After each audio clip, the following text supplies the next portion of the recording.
कहानी की शुरुआत होती है बेक नाम के एक चोर को दिखाते हुए, जो अपनी प्रेमिका जाया के लिए कपड़े और जेवर चुराकर लाता था। जाया एक धार्मिक लड़की थी जो देवताओं पर बहुत विश्वास करती थी, लेकिन बेक एक नास्तिक था और साथ ही एक शातिर चोर भी। वहीं उनसे कुछ दूर बने देवताओं के महल में आज जश्न का माहौल था, क्योंकि आज ओसाय के बेटे होरस की राज्याभिषेक होने वाली थी। अब यहाँ पर हम इस कहानी के सभी किरदारों के बारे में जान लेते हैं। दरअसल सूर्यदेव ने पूरी सृष्टि को बनाया और इंसानों की रचना की। उन्होंने अपने दो बेटे ओसाय और सेठ को इंसानों पर राज करने के लिए भेजा, लेकिन सूर्यदेव ने ओसाय को मिस्र के नील नदी से लेकर सभी हरे भरे इलाकों का राजा बनाया, जबकि सेठ को रेगिस्तान यानी बंजर इलाकों का राजा बनाया। ओसाय का इकलौता बेटा होरस हवाओं का देवता था और हथरस मोहब्बत की देवी। वह होरस की प्रेमिका थी, लेकिन हथरस पर कुछ बुरी आत्माओं का असर था। इसलिए होरस ने उसे 42 सितारों से बना हुआ एक कंगन उपहार दिया, जो उसकी हिफाजत करता था। अब वक्त आ गया था होरस की राज्याभिषेक का, इसलिए सारे छोटे बड़े देवता इस समारोह में शामिल होते हैं और इंसान भी अपने देवता को राजा बनते देखने आए थे। सारे रस्मों रिवाज के बाद ओसाय अपने बेटे होरस को ताज पहनाने ही वाले थे कि तभी वहां ओसाय का छोटा भाई सेठ, जो रेगिस्तान का देवता था, आ जाता है। वहां आकर वह बड़ी चालाकी से अपनी फौज से सभी को काबू कर लेता है और अपने भाई ओसाय को मार देता है। इसके बाद वह खुद को मिस्र का राजा घोषित कर देता है और कहता है कि जो मेरे आगे झुकेगा वही जिंदा रहेगा। यह सुनकर सारे इंसान और देवता डर के कारण उसके आगे झुक जाते हैं। लेकिन होरस अपने पिता का बदला लेने के लिए सेठ यानी अपने चाचा से भिड़ जाता है। लड़ाई के दौरान दोनों अपने दिव्य रूप में आ जाते हैं। इस भयंकर लड़ाई से चारों तरफ तबाही मच जाती है और सारे इंसान जान बचाकर भागने लगते हैं। लेकिन इस लड़ाई में सेठ होरस पर भारी पड़ता है और आखिरकार वह होरस को गिराकर उसकी दोनों आंखें निकाल लेता है। वह उसे जान से मारने ही वाला होता है, तभी हथरस के कहने पर उसे जिंदा छोड़ देता है। अब सेठ के पावर में आते ही चारों तरफ हाहाकार मच गया, क्योंकि वह इंसानों से सिर्फ गुलामी करवाता था। जो भी देवता बगावत करने की कोशिश करता, वह उसे मौत के घाट उतार देता।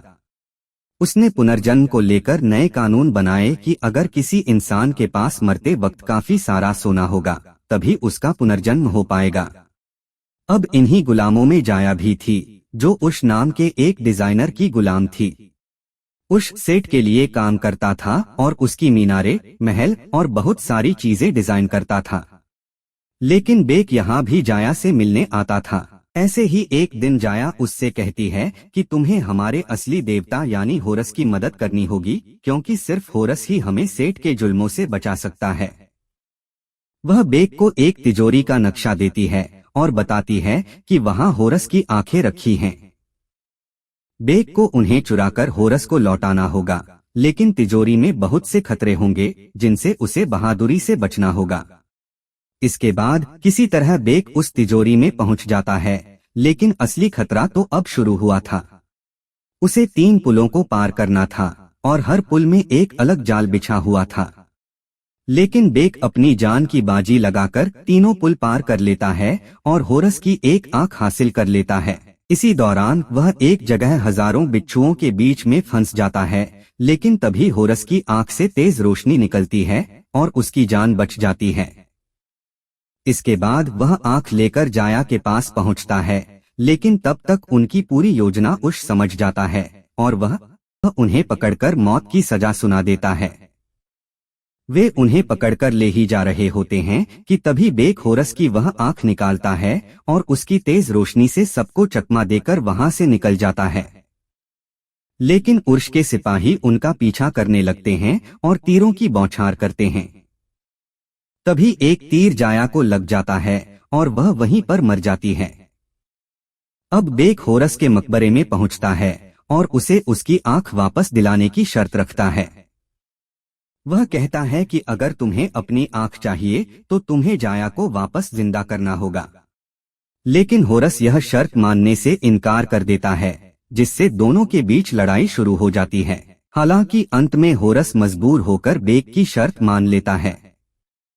वह जाया के शरीर को देखता है और कहता है कि अब मैं इसे नहीं बचा सकता क्योंकि बहुत देर हो चुकी है। अगर इसे वापस जिंदा होना है तो इसे पुनर्जन्म लेना पड़ेगा। इसके बाद वह मौत के देवता को बुलाता है जो जाया की आत्मा को उसके पुनर्जन्म की यात्रा पर ले जाता है। लेकिन जाया एक गुलाम की हालत में मरी थी, इसलिए उसका पुनर्जन्म मुश्किल था क्योंकि उसके पास देने के लिए बहुत सारा सोना नहीं था। अब क्योंकि होरस जाया को नहीं बचा पाया, इसलिए बेक उसकी आंख वापस देने से इनकार कर देता है। लेकिन होरस जबरदस्ती उससे अपनी आंख छीन लेता है। मगर जब वह देखता है कि बेक सिर्फ एक ही आंख लाया है तो गुस्से में आ जाता है और उसे मारने लगता है। तभी बेक कहता है कि मैं जानता हूं कि सेठ को कैसे हराया जा सकता है। असल में उसकी शक्तियां जहां पर कैद हैं, मैं तुम्हें उस पिरामिड में ले जा सकता हूं क्योंकि मैंने उसका नक्शा देखा है, बेक कहता है। लेकिन बदले में तुम्हें जाया को वापस लाने का कोई रास्ता ढूंढना होगा। अब होरस उसे वादा करता है कि वह राजा बनने के बाद जाया को वापस जरूर ले आएगा। इसके बाद ये दोनों अपने सफर पर निकल जाते हैं। वहीं दूसरी तरफ सेठ को पता चल जाता है कि एक इंसान ने होरस की आंख चुरा ली है। इसलिए वह अपने सिपाहियों के साथ होरस के मकबरे पर पहुंच जाता है, जहां उसे जाया का शरीर मिलता है। यह देखकर वह पूरे षड्यंत्र को समझ जाता है। अब दूसरी तरफ होरस बेक को लेकर एक पहाड़ की चोटी पर पहुंचता है, जहां से सूर्यदेव तक पहुंचने का रास्ता बना होता है। लेकिन दोनों आंखों के बिना होरस अपना दिव्य रूप धारण नहीं कर सकता, इसलिए वह अपने दादा सूर्यदेव से शक्तियां मांगता है। इसके बाद वह बेक को लेकर सूर्य की ओर उड़ान भरता है। वहां पहुंचने पर उसके दादा सूर्यदेव अपनी कश्ती पर सवार होते हैं। उन्हें हर रात अंधेरे के दानव काल सुरसा से लड़ना पड़ता था, जो दुनिया को निगलने के लिए आता था। अब होरस अपने दादा को अपनी मुश्किलें बताता है, लेकिन सूर्यदेव कहते हैं, मैं इन सब में समय नहीं दे सकता क्योंकि मुझे पूरे ब्रह्मांड का ध्यान रखना होता है। इसके बाद होरस सूर्यदेव से वह जादुई पानी मांगता है, जिससे पिरामिड की आग बुझाई जा सकती है और सेठ की शक्तियों को कम किया जा सकता है। आखिरकार सूर्यदेव इसकी इजाजत दे देते हैं। इसके बाद वह जादुई पानी लेकर दोनों वापस धरती पर लौट आते हैं। लेकिन धरती पर आते ही होरस का देवता वाला रूप खत्म हो जाता है, क्योंकि वह तभी अपने असली रूप में आ सकता है जब उसकी दोनों आंखें हों। अभी वे जंगल में ही होते हैं कि तभी सेठ के सिपाही उन पर हमला कर देते हैं। होरस और सिपाहियों के बीच भयंकर लड़ाई होती है, लेकिन आखिर में सेठ के एक सिपाही द्वारा होरस पहाड़ी से नीचे गिरा दिया जाता है। यह देखकर बेक भी उसके साथ कूद जाता है, लेकिन गहराई में जाने से पहले ही होरस अपना वह हथियार खोल देता है जो उसके पास था और वह दोनों बच जाते हैं। इसके बाद अब होरस कहता है कि सेठ अब हमें मारने के लिए अपने सबसे ज्यादा खतरनाक लोगों को भेजेगा। अब यहाँ सेठ हथरस की प्रेमिका के पास जाता है उससे कुछ मांगने। जैसे हम जानते हैं कि होरस और हथरस को बहुत पसंद करते थे और हथरस की देवी होने के साथ साथ काफी सारे शक्तियों की मालिक भी थी। अब सेठ हथौड़ से कहता है कि तुम मुझे मरे हुए लोगों की दुनिया में लेकर जाओगे, क्योंकि मैं उस दुनिया पर भी राज करना चाहता हूँ। लेकिन इस बात के लिए हथ साफ साफ मना कर देती है। दरअसल थोर को भी यह बात पता चल चुकी थी कि होरस को उसकी आंख मिल गई है। तभी सेठ थोर को मारने के लिए आगे बढ़ता है, लेकिन उससे पहले हथ अपने हाथ से जादुई कंगन निकाल देती हैं और जब वह ऐसा करती है तो वह थोड़ी देर के लिए मरे हुए लोगों की दुनिया में चली जाती हैं, लेकिन बहुत जल्द वह वापस से उस कंगन को पहन लेती है, जिससे वह मरे हुए लोगों की दुनिया के बजाय कहीं दूर एक रेगिस्तान में जा गिरती है।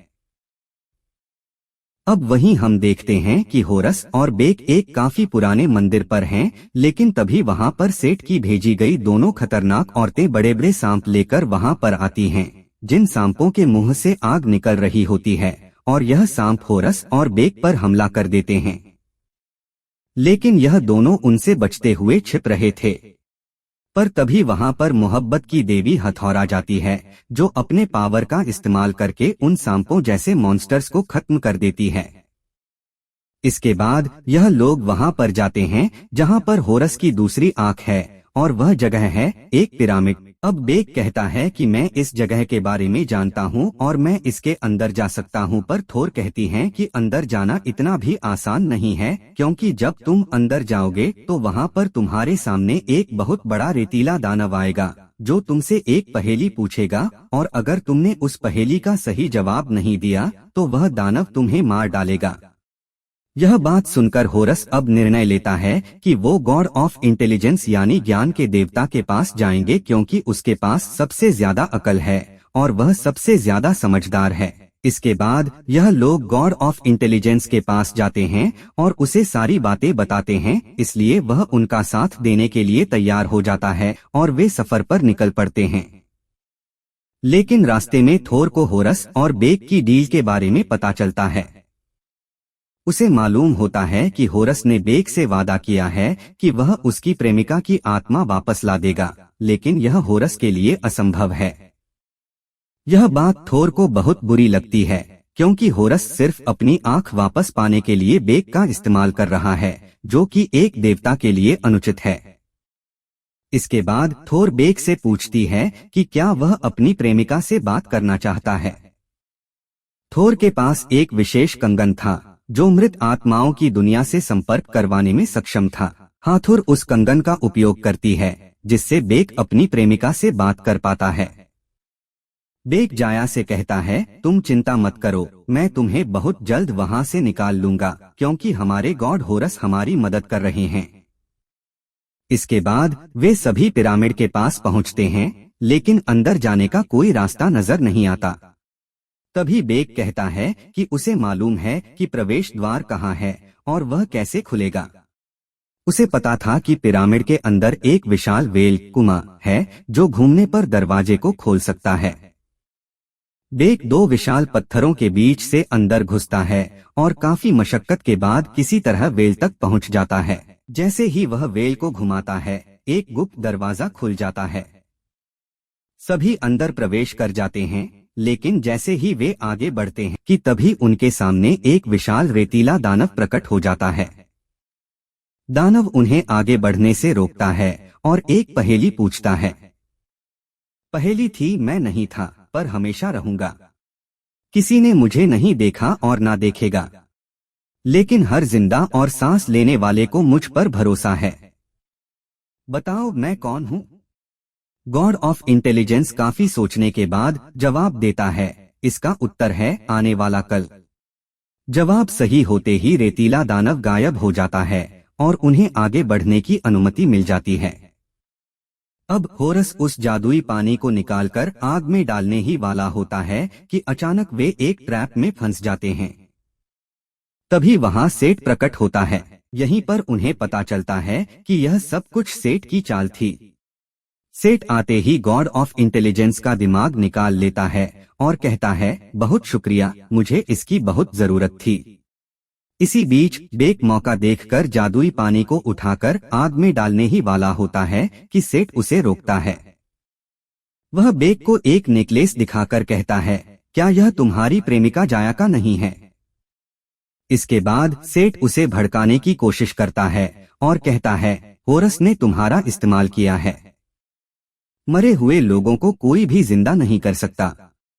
अगर तुमने यह पानी आग में फेंक दिया तो मैं तुम्हारी प्रेमिका के शरीर को नष्ट कर दूंगा। बेक अपनी प्रेमिका को बचाने के लिए रुक जाता है और जादुई पानी सेठ को दे देता है। इसके बाद सेठ पिरामिड से बाहर निकल जाता है। तभी पिरामिड गिरने लगता है, लेकिन होरस किसी तरह खुद को और बाकी सभी को बचाने में सफल हो जाता है। इसके बाद हम देखते हैं कि सेठ गॉड ऑफ इंटेलिजेंस का दिमाग अपने दिमाग में फिट करवा लेता है और बेहद शक्तिशाली बन जाता है। इसके बाद सेठ अपने पिता यानी सूर्य देवता के पास जाता है, लेकिन वह यहाँ किसी नेक इरादे से नहीं आया था। उसका मकसद अपने पिता का शाही हथियार हासिल करना था, जिससे वह सबसे ताकतवर बन सके। इसलिए वह अपने ही पिता पर हमला कर देता है और उनका हथियार छीन लेता है। अब इसके नतीजे में अंधेरी दुनिया का शैतान हमेशा के लिए नियंत्रण से बाहर हो जाएगा और दुनिया को तबाह कर देगा। दूसरी ओर हम देखते हैं कि होरस, बेक और हाथरस पिरामिड से बाहर आ गए हैं। लेकिन बेक को बहुत बुरा लग रहा है क्योंकि उसे महसूस होता है कि अब तक सिर्फ उसका इस्तेमाल किया जा रहा था। यहीं पर थोर उसकी मदद करने के लिए आगे आती है। वह मौत के देवता को बुलाती है और पूछती है कि मृतकों की दुनिया में जाने की क्या कीमत है।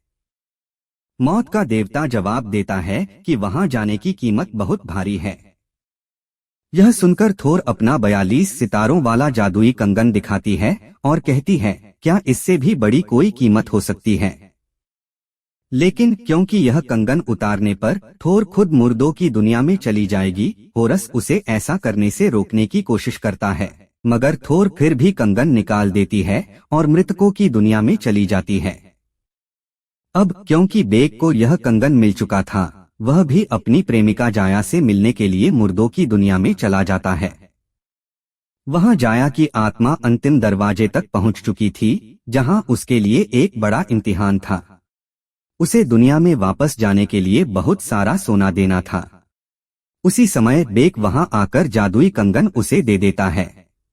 लेकिन इसी बीच अंधेरी दुनिया का शैतान धरती पर हमला करने आ जाता है, क्योंकि उसे रोकने वाले सूर्यदेव अब नहीं रहे। तभी मौत का देवता बेक से कहता है, जल्दी जाओ होरस के पास, क्योंकि वही इसे रोक सकता है। मैं इसे ज्यादा देर तक संभाल नहीं पाऊंगा। बेक जल्दी से वापस आता है और होरस को सब कुछ बता देता है। उधर सेठ के पास उसके पिता का शक्तिशाली शाही हथियार होने के बावजूद वह शैतान को धरती पर आने देता है। तभी होरस वहां पहुंचकर सेठ को रोकने की कोशिश करता है और दोनों के बीच भयंकर लड़ाई शुरू हो जाती है। इस लड़ाई में भी सेठ होरस पर भारी पड़ता है, क्योंकि होरस अपने असली देवता वाले रूप में नहीं था। फिर भी वह सेठ से पूरी ताकत से मुकाबला करता है। लड़ाई के दौरान एक वक्त ऐसा आता है जब सेठ होरस को मारने ही वाला होता है, लेकिन तभी बेक वहां आकर उसकी मदद करता है। अब सेठ होरस को छोड़कर बेक से लड़ने लगता है, लेकिन इसी दौरान बेक होरस की दूसरी आंख छीनकर उसे वापस लौटा देता है। अब होरस के पास एक अहम फैसला करने का समय था। वह अपनी आंख पकड़ता या बेक को बचाता। होरस फैसला करता है कि वह पहले बेक को बचाएगा। वह बेक को गिरने से पहले पकड़ लेता है और दोनों लटक जाते हैं। तभी सेठ अपने शाही हथियार से हमला कर देता है, जिससे वहां आग फैलने लगती है। इस वजह से होरस मजबूर होकर अपना हाथ छोड़ देता है और दोनों नीचे गिरने लगते हैं। गिरते समय अचानक होरस का रूप बदल जाता है। वह अपने असली देवता वाले रूप में आ जाता है, जबकि उसकी आंख भी नहीं थी।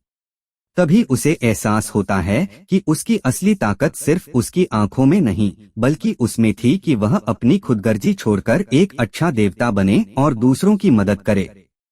अब एक बार फिर होरस और सेठ के बीच जबरदस्त लड़ाई होती है। दोनों के बीच कड़ा मुकाबला होता है, लेकिन आखिरकार सेठ हार जाता है।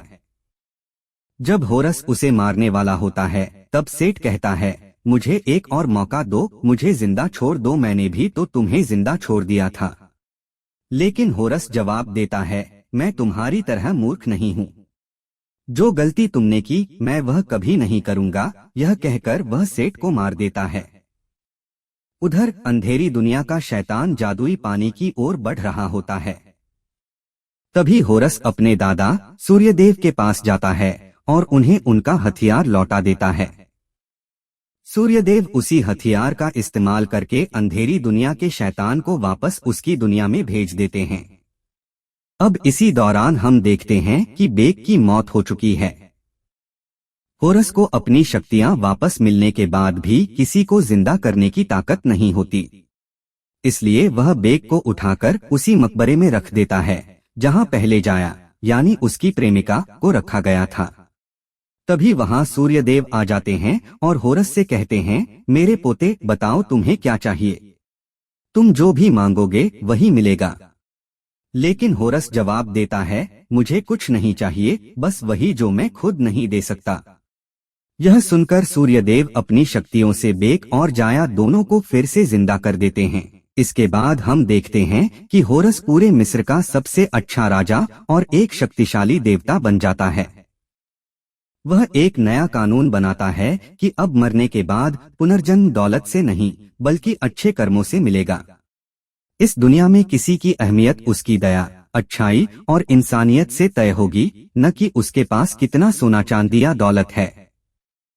इसके बाद होरस मृतकों की दुनिया में जाता है, जहां से वह अपनी प्रेमिका थोर को वापस लाने का फैसला करता है, जिसने अपनी जान कुर्बान करके जाया की जिंदगी बचाई थी। अब मिस्र में हालात खूबसूरत और शांतिपूर्ण हो जाते हैं और इसी के साथ यह कहानी समाप्त होती है।